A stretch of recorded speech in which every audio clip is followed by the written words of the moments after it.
In this video, I am going to explain what kind of muscles do hip external rotation.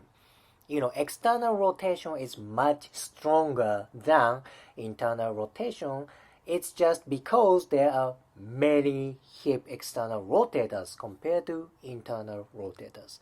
Let me explain one by one. First muscle is this one, this big muscle. This is gluteus maximus. Gluteus maximus. This is one of the biggest muscles in human body, right? Main function is extension. However, this can do external rotation. Okay, gluteus maximus. Next one is this one. Part of this muscle is hidden by gluteus maximus. This is deep to gluteus maximus. This is gluteus medius. Gluteus medius. One more muscle from this picture. You don't see this muscle as well.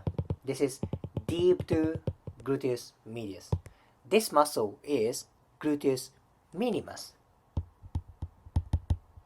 Gluteus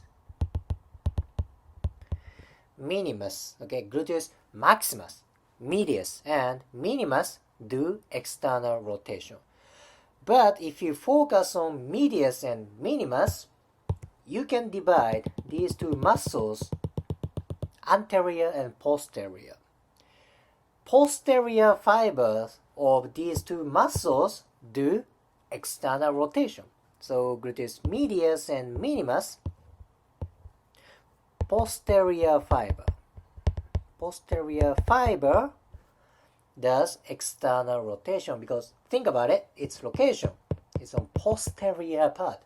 When this fiber pulls femur this way, this kind of diagonal vector that brings femur to external rotation. Very important muscles. So glute muscles are basically external rotator. Now let's go to deep part of hip joint. Okay, gluteus maximus is now removed. Let's focus on 6 deep muscles. I'm going to explain from superior to inferior. First one is this one. This is piriformis. Piriformis. Okay. Next, 2 are kind of not superior to inferior. These muscles. Size of these muscles are kind of similar. Location is kind of similar. Oh my gosh, they are pretty much identical. Yeah, it's identical. So name of this muscle is superior gemellus and inferior gemellus. Gemellus superior or gemellus inferior. It doesn't matter. It means same thing. This gemellus is from gemina. So it means 2 kids, right? So these guys look similar. That's why this is superior gemellus and inferior gemellus. Fair enough, right? Next one. Next 2 are kind of similar as well. This muscle, and you don't see the other one. It runs like this. The yellow one is from inside part of pelvis. This is obturator internus. Obturator internus. Pink one is obturator externus.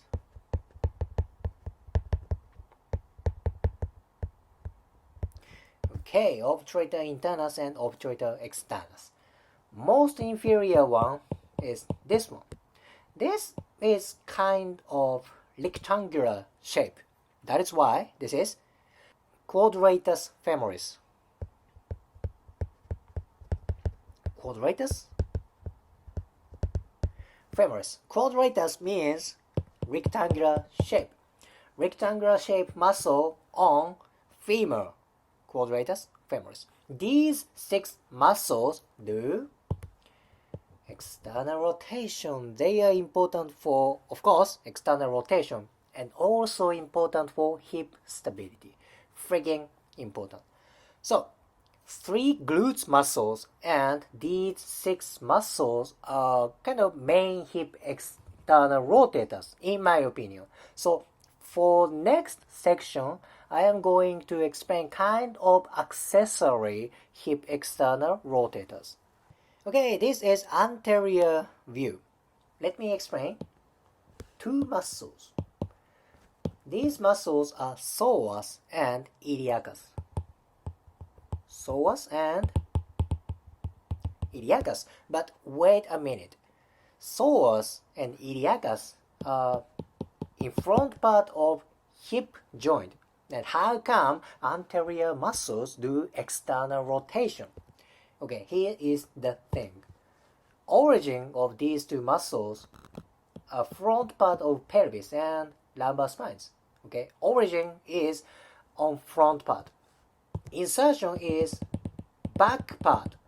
Okay, anterior, posterior. So kind of location is a little bit different. This kind of twisted location brings femur to external rotation. Thus, psoas and iliacus do external rotation. Next one is this thin, long muscle. This is sartorius. Sartorius.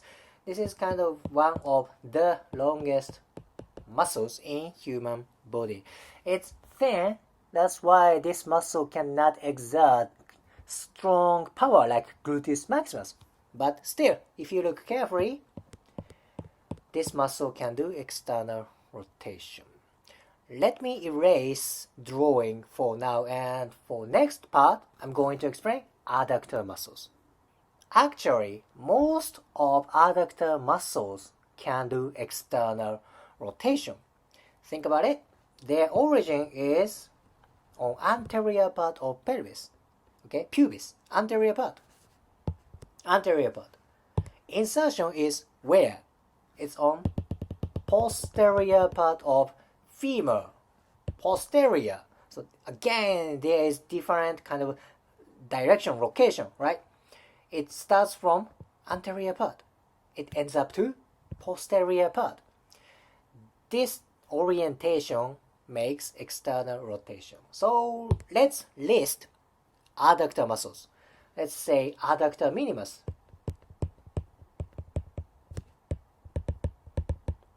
You don't see this muscle in this picture. It's very deep muscle. Adductor minimus. Let's say pectineus. Pectineus, which is this one.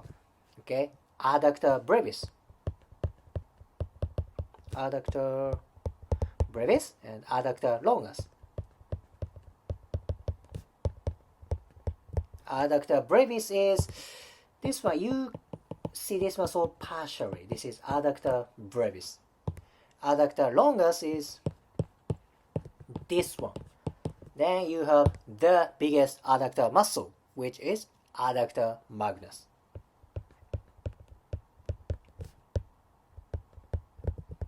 You don't see adductor magnus in this picture, but it's very, very broad muscle. And just for your information, adductor magnus can both do external rotation and internal rotation.